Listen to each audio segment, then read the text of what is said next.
सभी श्रोताओं का हार्दिक अभिनंदन। लीजिए सुनिए आतोन चेखव द्वारा रचित कहानी क्लर्क की मौत।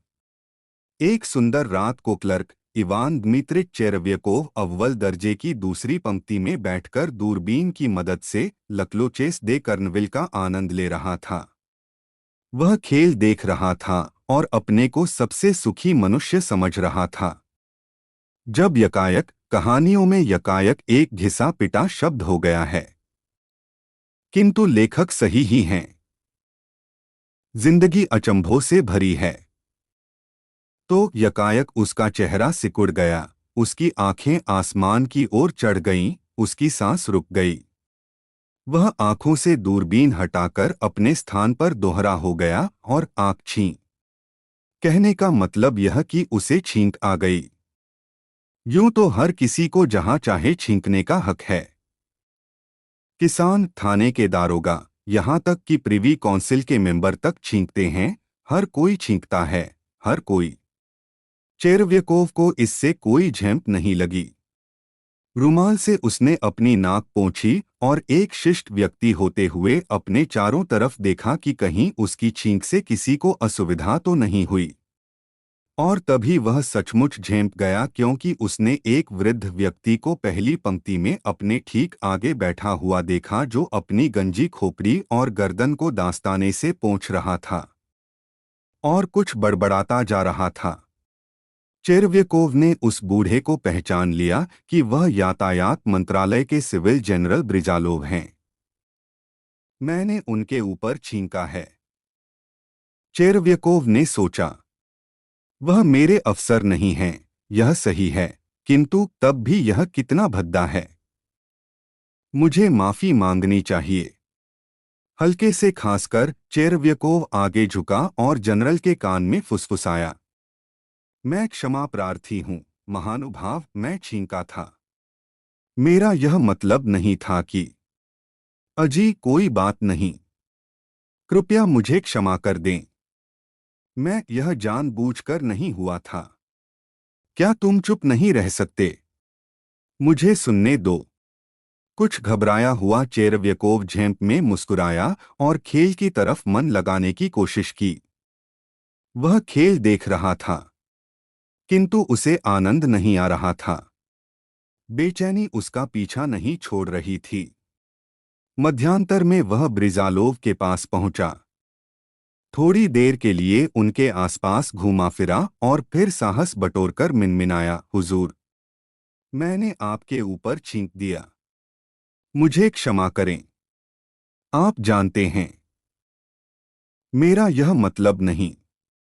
अरे, बस मैं तो उसे भूल भी गया था, छोड़ो अब इस बात को, जनरल ने कहा और बेसब्री में उसका अधर फड़कने लगा। कहते हैं कि भूल गए हैं, लेकिन आंखों में विद्वेष भरा है। चेरव्यकोव ने जनरल की ओर संदेह की नजरों से देखते हुए सोचा। और बात नहीं करना चाहते? मुझे उन्हें अवश्य समझाना चाहिए कि मेरा यह मतलब नहीं था कि यह एक स्वाभाविक चीज थी, नहीं तो शायद वह यह सोच बैठें कि मैं उन पर थूकना चाहता था। अभी भले ही वह ऐसा न सोचें, लेकिन बाद में शायद सोचने लगें। घर पहुंचकर चेरव्यकोव ने अपनी पत्नी को अपने अभद्र व्यवहार के बारे में बताया। उसे लगा कि उसकी बीवी ने इस घटना की बात बड़ी बेपरवाही से सुनी। पहले वह सहम गई, पर यह जानकर कि ब्रिजालोव पराया अफसर है, निश्चिंत सी हो गई। लेकिन मेरा ख्याल है कि तुम्हें जाकर माफी मांग लेनी चाहिए, उसने कहा। नहीं तो वह सोचेंगे कि तुम्हें भले आदमियों में बैठने का शऊर नहीं है। यही तो। मैंने माफी मांगने की कोशिश की थी, पर इसका ढंग ऐसा अजीब था। कोई कायदे की बात ही नहीं कि फिर वहां बात करने का मौका भी नहीं था। अगले दिन चेरव्यकोव ने नई वर्दी पहनी, बाल कटवाए और ब्रिजालोव से माफी मांगने गया।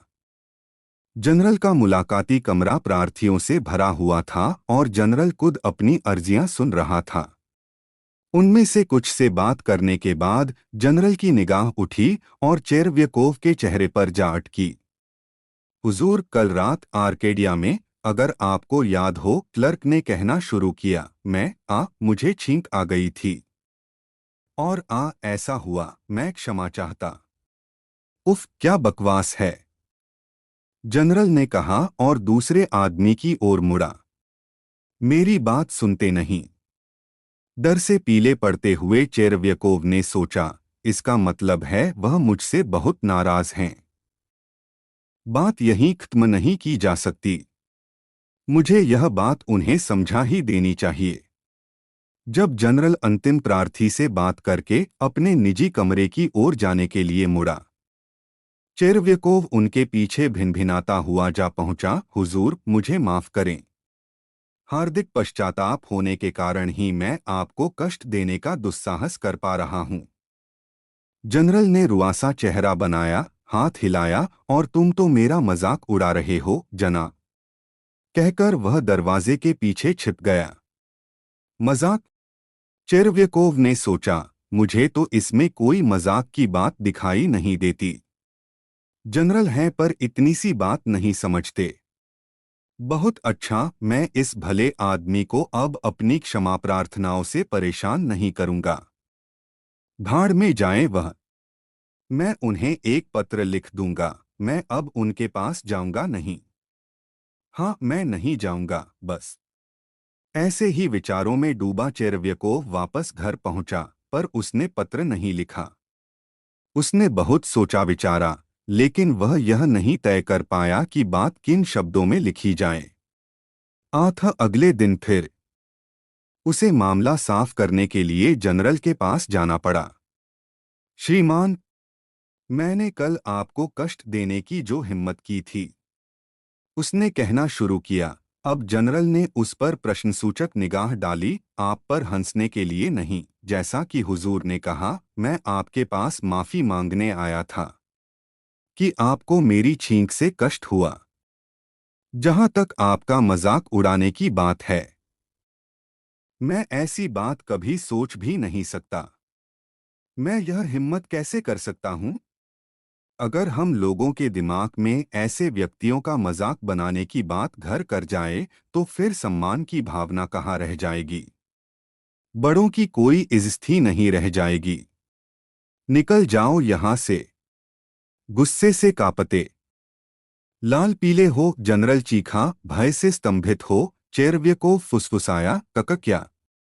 पैर पटकते हुए जनरल ने दोहराया, निकल जाओ।